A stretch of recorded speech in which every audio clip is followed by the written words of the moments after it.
Today we're making KegLand's all-grain recipe kit, Wheat It, the American wheat beer. Heading over to the KegLand product page, you can either select a single batch or double batch. There is also an option to have the grains milled or unmilled. Scrolling down to the bottom of the page to view the recipe. The grains for this recipe include 2 kilograms of Barrett Burston pale malt, 2 kilograms of Barrett Burston wheat malt, and 100 grams of rice hulls. For the hops, using 50 grams of Saaz hops, not the 18 grams of Hallertau Blanc that they have listed here for some reason, and the yeast using 1 packet of Lallemand's Wit Belgian. Click this button down here to add the recipe into the Brewfather app. Included in this kit, you'll get the bag of grains, and I opted for pre-milled grains, the bag of rice hulls, 2 packets of hops, and the packet of yeast. Okay, adding into the mash tun 21 litres of filtered water and 8 litres of water into the HLT for the sparging. Set the strike temp to 71 degrees Celsius or 160 degrees Fahrenheit. If you're adjusting your water profile, time to add in the salts. After reaching the strike temp, bump that mash tun down to 65 degrees Celsius or 149 degrees Fahrenheit. Slowly adding in the grains and giving it a good mix. Make sure you've broken down any clumps of the grain that are stuck together. Attaching the recirculating arm to cycle the water from the bottom of the mash tun to the top.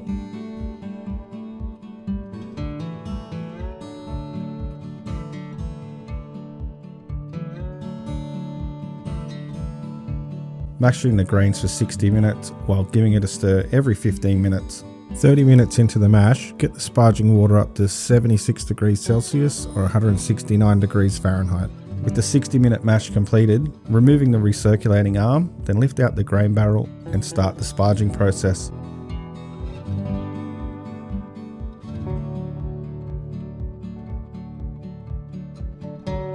Attaching the silicone hose to the HLT and sparging the grains until we reach a pre-boil volume of 26 litres.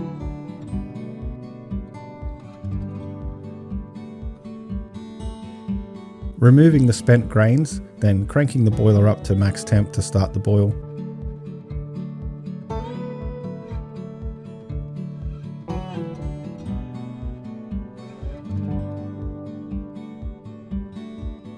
Taking a pre-boil gravity reading, and we're sitting at 1.037.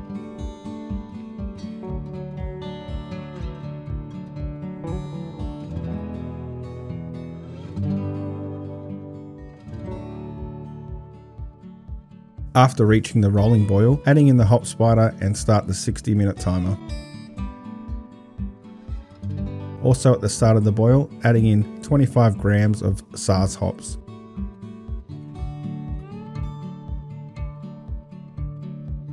Another hop addition 45 minutes into the boil of 25 grams of Saaz hops.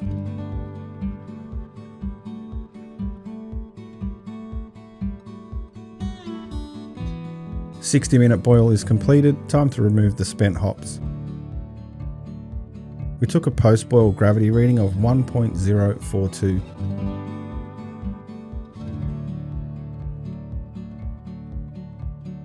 Making sure all the equipment used after the boil is fully sanitized.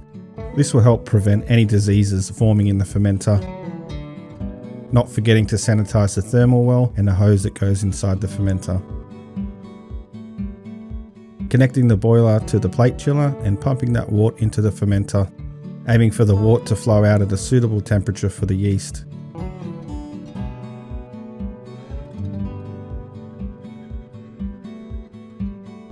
Adding in the yeast, then giving the wort a good splash around to help oxygenate the wort and help the yeast do a good job.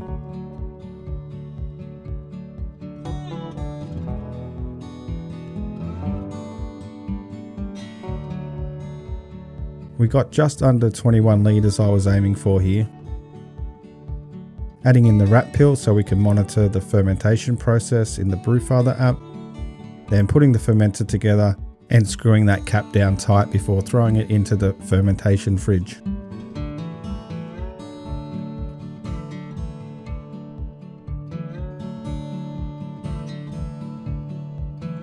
Setting the spunding valve to 10 psi and attaching it to the gas line on the fermenter.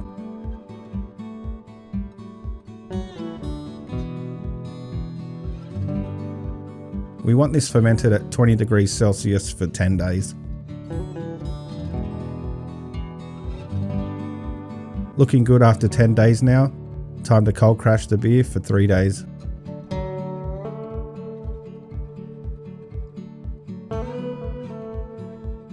Looking at the fermentation data via the rat pill inside the Brewfather app, we kept a pretty consistent temperature and that yeast got to work real fast.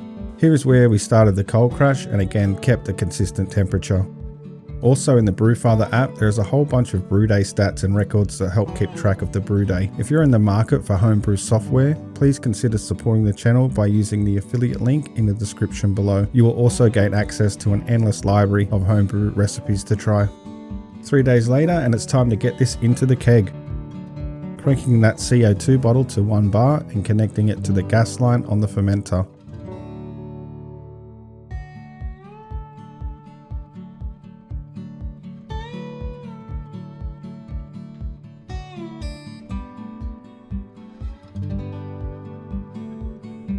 Connecting the beer line from the fermenter to the keg.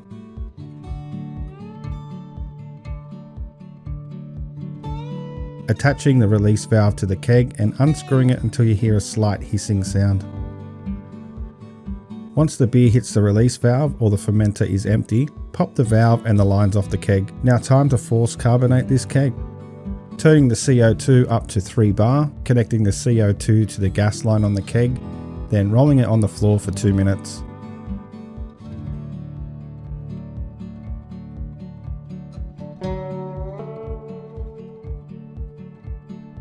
After force carbonating, release any excess CO2 from the keg and connect it to the lines in the keg fridge.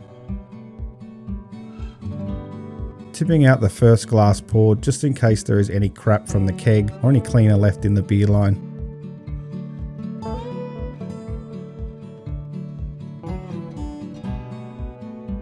Here are my notes on KegLand's all-grain recipe kit, their American wheat beer, Wheat It.